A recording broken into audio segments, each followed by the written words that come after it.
नमस्कार, मी डॉक्टर वेदप्रकाश डोंगावकर आज आपल्यासमोर अल्लमप्रभू एक तत्वचिंतक या विषयाला घेऊन आलो आहे।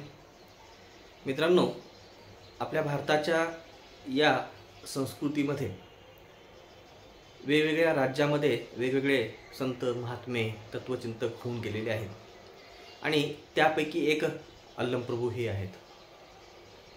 12व्या शतकात कर्नाटक राज्यामध्ये महात्मा बसवेश्वर नावाचे एक महामानव होऊन गेले आणि त्यांचे हे सहकारी, त्यांचे हे समकालीन असलेले अल्लमप्रभू एक विद्वान पंडित त्या काळचे, आणि त्या काळामध्ये त्यांनी आपल्या वचनांच्या माध्यमातून आपलं जे तत्वचिंतन आहे ते या जगासमोर मांडलेलं आहे।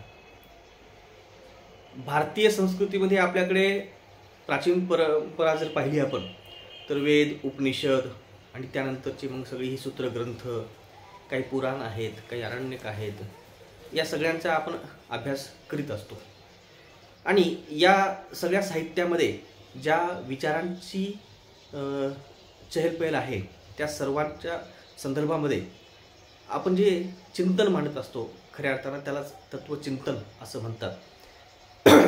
आणि 12व्या शतकामध्ये अल्लमप्रभू यांनी सुद्धा या सगळ्या साहित्यामध्ये ज्या ज्या काही संकल्पना आलेल्या आहेत त्या संदर्भात आपलं चिंतन मांडलेलं दिसून येतं। वचन हा एक साहित्य प्रकार आहे आणि या वचनाच्या माध्यमातून अल्लमप्रभूंनी आपले हे विचार मांडलेले आहेत। प्रामुख्याने त्यांच्या वचनांमधून आपल्याला शिवतत्वाचा पुरस्कार झालेला पाहावयास मिळतो। म्हणजे उपनिषदांची जर परंपरा आपण पाहिली तर आपल्याला त्या ठिकाणी ब्रह्मसंकल्पना ही मूलभूत अशी संकल्पना आहे असं लक्षात येतं। परंतु या उपनिषदांच्या शिवाय या भारतीय परंपरेमध्ये आगमांची एक परंपरा आहे। ही आगम जी आहे ती शैव परंपरेतली आगम, आणि या आगमांमध्ये प्रामुख्याने शिवतत्वाचा पुरस्कार झालेला आहे। शिव हेच मूळ तत्व आहे अशा प्रकारचा विचार तिथे त्यांनी मांडलेला आहे। आणि या अशा आगम परंपरेचा या भारतीय संस्कृतीवर मोठा प्रभाव पडला हे आपण नाकारू शकत नाही। आणि त्यातून मग वेगवेगळ्या भागामध्ये वेगवेगळ्या संतांनी, महात्म्यांनी, विद्वानांनी आपापल्या परीने या सर्व चिंतनाचा प्रचार आणि प्रसार करण्याचं कामही केलेलं आहे। किंबहुना त्या संदर्भात एक नवीन काही गोष्टी मांडून त्याचा विस्तारच केलेला आहे असं म्हणावयास हरकत नाही। अल्लमप्रभूंच्या वचनांमधून प्रामुख्याने आपल्याला शिवतत्वाचा पुरस्कार झालेला दिसतो। शिव हे मूळ तत्व आहे, या शिवापासूनच या संबंध सृष्टीची उत्पत्ती झाली आहे अशा प्रकारचा एक आशय त्या वचनांमधून व्यक्त झालेला आहे। या शिवाचं जे स्वरूप आहे ते कसं आहे त्या संदर्भात देखील अल्लमप्रभू यांनी आपल्या वचनातून मांडलेलं आहे। या शिवाचं निज रूप जाणून घेण्यासंदर्भात ते आग्रही आहेत। शिवाचं मूळ रूप जे आहे ते जाणून घेण्यासंदर्भात ते आग्रही आहेत। आणि या शिवाचं मूळ स्वरूप जर आपण जाणून घेतलं तर आपली दृष्टी जी आहे ती अद्वैत स्वरूपाची होते अशा प्रकारचा विश्वास सुद्धा त्यांनी मांडलेला आहे। म्हणजे त्यांच्या वचनांमधून शिवतत्वाचा पुरस्कार झालेला दिसतो, निज स्वरूप काय आहे या संदर्भात विचार मांडलेला दिसून येतो, याशिवाय अद्वैत भावना काय असते या संदर्भात देखील त्यांनी चिंतन मांडलेलं आहे। याशिवाय त्यांच्या वचनांमधून आपल्याला आत्मसाक्षात्कार म्हणजे काय याचाही आढावा घेता येतो। आत्मा म्हणजे काय, देह म्हणजे काय, आपल्याकडे चार्वाक होऊन गेलेले आहेत आणि चार्वाकांनी देहात्मवादाची संकल्पना मांडलेली आहे। ज्या देहामध्ये चैतन्य स्वरूप शक्ती असते त्या देहाला त्यांनी स्वीकारलेलं आहे आणि त्या देहाचं अस्तित्व कुठपर्यंत आहे तर जोपर्यंत त्या देहामध्ये चैतन्य आहे तोपर्यंत आहे अशा प्रकारची भूमिका चार्वाकांची होती। आणि त्याला जर आपण समजून घेतलं तर ती नेमकी भूमिका कशी आहे, काय आहे त्या भूमिकेमध्ये नेमकं याचा आपल्याला आढावा अल्लमप्रभू यांच्या वचनात सुद्धा पाहावयास मिळतो। मात्र अल्लमप्रभूंची चार्वाकाच्या संदर्भातली जी भूमिका आहे आणि ती अल्लमप्रभूंची जी भूमिका आहे ती सारखी आहे असं म्हणता येणार नाही। कारण चार्वाकाचा देहात्मवाद आणि अल्लमप्रभू यांचा देहात्मवाद याच्यामध्ये फरक जाणवतो। तो फरक फार विस्ताराने इथं सांगावा लागेल, परंतु आपल्याकडे विषय तो नाही आहे। आजचा मूळ विषय असा आहे की अल्लमप्रभू हे तत्वचिंतक आहेत आणि त्यांच्या वचनांमध्ये सुद्धा आत्म्याच्या संदर्भात, देहाच्या संदर्भात, देह आणि आत्म्याच्या संबंधासंदर्भात चर्चा झालेली आहे. आणि यातून मग जीव काय आहे, जीवात्मा काय आहे, या जीवात्म्याला पुनर्जन्म लाभतो का, पुनर्जन्माच्या संदर्भामध्ये जर विचार केला तर अल्लमप्रभूंचं काही वैशिष्ट्यपूर्ण स्थान आहे. आपल्याला लक्षात येईल की भारतीय परंपरेमध्ये आत्मा हा देहापेक्षा वेगळा मानला गेलेला आहे. मात्र मुळात अल्लमप्रभू आत्म्याला देहापेक्षा वेगळं मानत नाहीत.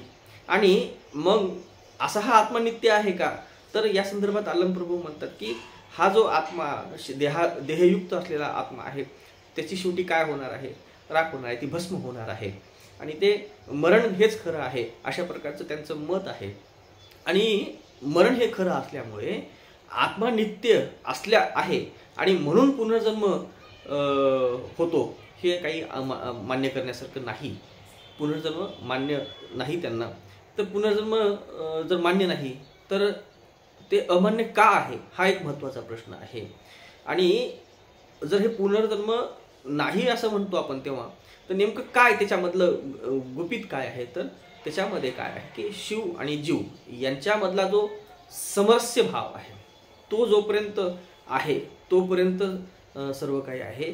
परंतु जेव्हा हा सगळा द्वैत आपल्याला जाणवतो तेव्हा खऱ्या अर्थानं हे सगळं पुनर्जन्म वगैरे वगैरे वगैरे आपल्याला जाणायला मिळतं. मुळात पुनर्जन्म ही संकल्पना अस्तित्वात नाही अशा प्रकारचा एक सूर देखील आपल्या भारतीय संस्कृतीमध्ये आहे. आणि त्या सगळ्या गोष्टीला अनुसरून सुद्धा चिंतन अल्लमप्रभूंनी केलेलं आहे असं दिसून येतं. माया ही फार एक मोठी संकल्पना, महत्त्वाची संकल्पना आपल्या या भारतीय परंपरेत आहे.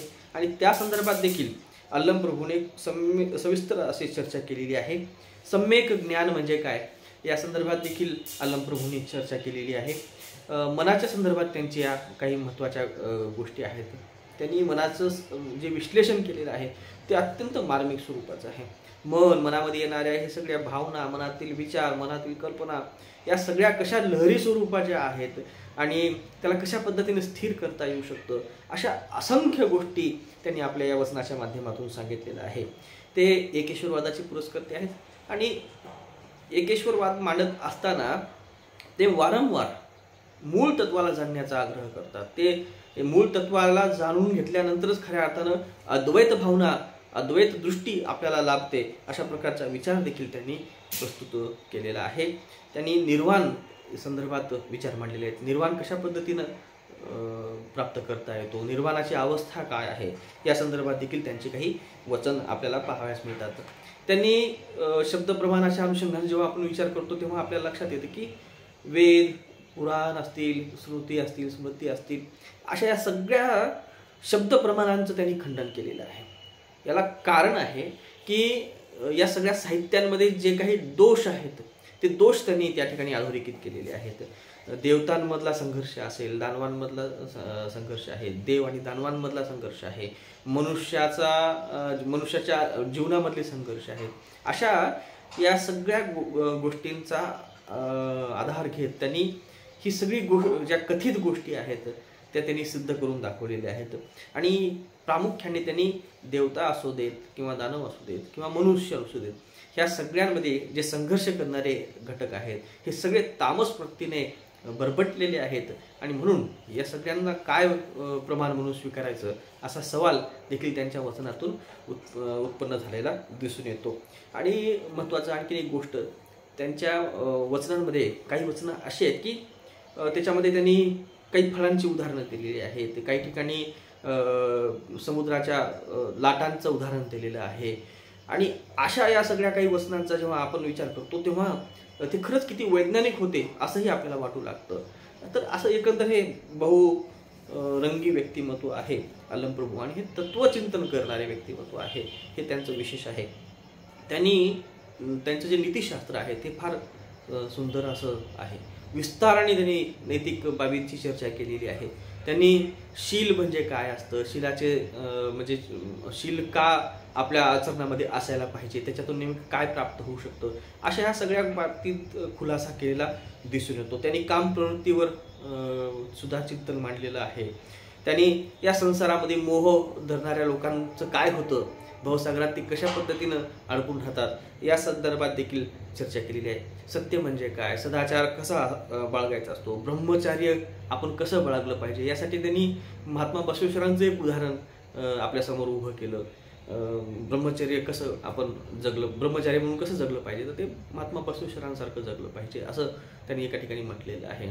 निष्काम स्वरूपातून कर्म करीत राहावं आपण, निष्काम स्वरूपातून कर्म केल्यामुळेच खऱ्या अर्थानं आपल्यामध्ये सहज गती प्राप्त होते आणि त्यातूनच आपल्याला अद्वैत दृष्टी प्राप्त होते। त्यातूनच आपण आपलं स्वरूप काय आहे ते जाणून घेण्यासाठी तत्पर होतो, ते जाणतो आणि त्या आधारावर आपण निजरूप काय आहे, त्या निजरूपाचं मूळ काय आहे तर शिव आहे अशी एक भावना आपल्यामध्ये उत्पन्न होऊ शकते। अशा असंख्य गोष्टींचा देखील त्यांनी चिंतन केलेलं आहे। ते मुळात शैव परंपरेचे आहेत आणि या शैव परंपरेमध्ये शिव हा महत्त्वाचा घटक आहे आणि या शिवाला अनुसरून अष्टावरण, षटस्थल, पंचाचार असे काही तत्व या शैव परंपरेत आपल्याला पाहायला मिळतात। प्रामुख्याने वीरशैव संप्रदायामध्ये, धर्म परंपरेमध्ये ह्या सगळ्या गोष्टी आपल्याला आढळून येतात आणि या सगळ्या गोष्टींविषयी सुद्धा अल्लमप्रभूंनी चिंतन मांडलेलं आहे। लिंग म्हणजे काय असतं, प्राणलिंग म्हणजे नेमकं काय, ते कशा पद्धतीनं आपण ते समजून घेतलं पाहिजे, गुरु काय असतो, जंगम काय आहे, पादोदक काय आहे आणि या सगळ्या गोष्टीचा आपल्या आचरणामध्ये आपण कशा, आपल्या व्यवहारामध्ये आपण कशा पद्धतीनं उपयोग करत असतो। मग हे आपण जे उपयोग करतो ते सार्थक आहे का, खरंच या पूजा करण्याने, कधी खरंच आपण भस्मधारण केल्याने आपल्याला निजरूपाचं ज्ञान होतं का, आपल्याला मूलतत्वाचं ज्ञान होतं का, असे प्रश्न त्यांनी उपस्थित केलेले आहेत। आपण हे पूजा पाठ करतो, बाकीच्या जे कर्मकांड करतो, हे सगळं करत बसण्यामध्येच आपण आयुष्य घालायचं का, असे प्रश्न सुद्धा उपस्थित केलेत। त्या संदर्भात त्यांनी एका वचनामध्ये खूप सुंदर म्हटलेलं आहे, एखादा जर सैनिक आयुष्यभर आपलं शस्त्र चालवण्याचा सराव करत असेल तर युद्ध कधी करणार तो।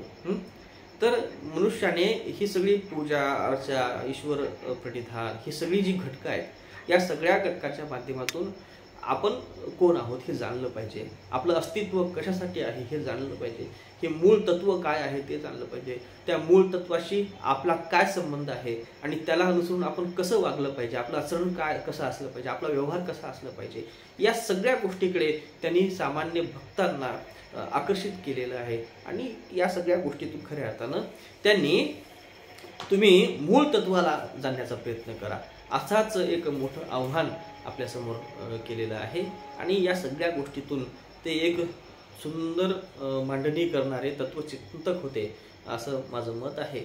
धन्यवाद।